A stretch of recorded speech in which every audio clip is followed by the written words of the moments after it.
Reka dukomeze n'igice cyacu cya kane cy'inkuru yacu, aho mubona rwose dusimbukiye muri gym. Umuhungu wacu nawe akaba yagiye gukora imyitozo. Urabona rwose ahuye n'umukobwa, bari kurebana. Umukobwa aramubaza, ufite ikihe kibazo? Nta kibazo mfite. Uri kureba iki? Ndi kureba wowe, nagukunze. Wankunze? Ntabwo umuntu avugisha umunwa gusa, umuntu avugisha ibikorwa. Ibikorwa? Ya. Urabona rwose umuhungu amweretse ifaranga, umukobwa nawe nta kindi. Urabona ko bahise bagenda, baragiye rwose. Umuhungu akaba aramujyanye, bagiye kwisayidira. Umuhungu wacu ntabwo atinzamo rwose ku majipo, yamaze kumwuriza imodoka, bagiye mu rugo rwose. Nakubwira rwose, nimba utarakora subscribe wayikora kugira ngo tujye tubana mu nkuru zacu za buri munsi. Ntiwibagirwe no gusharinga rwose. Urabona ko rwose bageze mu rugo, wa mukobwa niwe ubakinguriye. Abakinguriye umuryango rwose wa porotayi, barinjira. Maze umuhungu atangira abaperezante. Shikamo, mwiriwe neza. Okay, uyu ni umushyitsi tujyara mu nzu. Ntaragenda. Uyu ni umukozi wo mu rugo. Dada,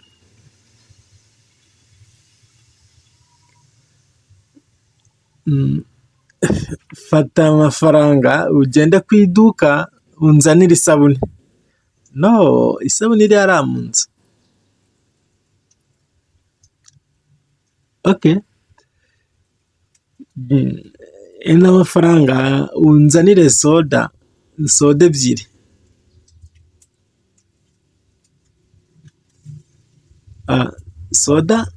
Soda ziri hariya muri firigo.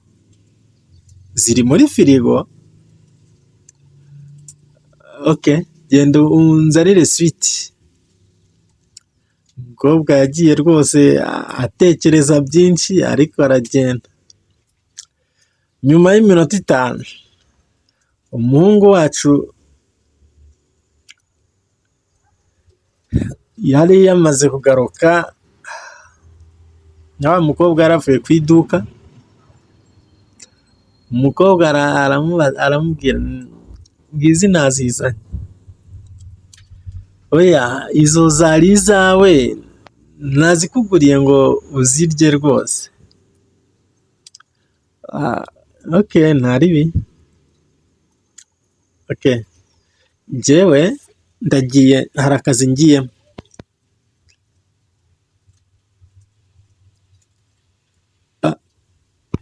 Ntabwo byoroshye. Umuhungu wacu rwose mu modoka iri kuvamo amaraso. Biragaragara yuko rwose yamaze kwica n'uriya mukobwa. Ese arabica abazize iki? Reka dukurikire rwose turebe aho birangirira. Umukobwa ntabyumva rwose, ararakaye. Yagiye gukingura rwose afite ubwoba. Urabona ko bitoroshye. Urabona imodoka rwose iri kugenda ivamo amaraso.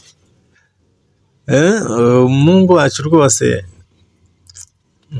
ibye ntabwo bisobanutse. Ibye ntabwo bisobanutse. Umukobwa yasigaye yibaza byinshi. abura icyo yakora. Tukiri aho umuhungu wacu urabona ko rwose ari mu muhanda, imodoka baje kuyihagarika.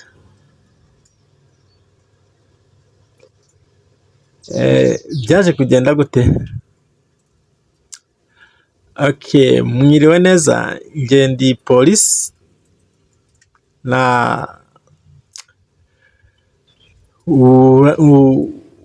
urafashwe kuko wishe umuntu. Wishe umuntu. Njye nishe umuntu? Nishe umuntu bigenze gute? Njye nta muntu nishe. Njye nta muntu nishe rwose. Nta muntu wishe? Iyi modoka yawe iri kuvamo amaraso. Ubwo rero uhagaritswe aha ngaha kugira ngo tugusake turebe icyo waba utwaye nimba atari umuntu wishe. Mwambaza nta ribi, hawe ngira ngo urabizi ubuzima bw'iki gihe nawe ntabwo uri umwana.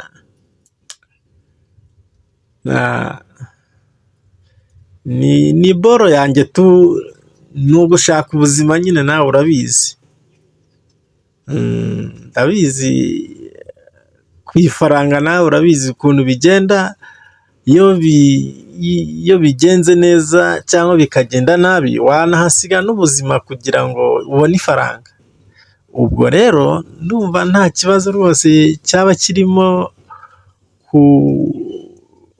hagati yanjye nawe, twabikemura rwose, nta kibazo gihari. Utu ni utuntu dutoya rwose. Ahubwo nimba hari ikibazo gihari, nabanza nkagera aho ndi kujya, naza kugushaka rwose, umuzigo nawugejejeyo tukaza kubikemura. Saba nta ribi, ubwo uzabambwira. Tukiri aho rwose urabona ko umuhungu wacu yageze mu ishyamba. Yageze mu ishyamba rwose, aho agiye gushyingura uriya mukobwa. Yahise atangira gucukura nk'ibisanzwe uko ajya abigenza.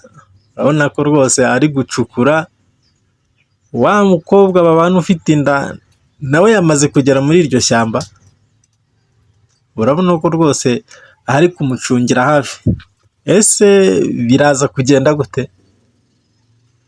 Yakomeje gucukura rwose, umukobwa nawe ari kugerageza aza amwegera, ariko umuhungu nawe akomeje kugenda yikanga, ntago azi ikibazo aho kiri.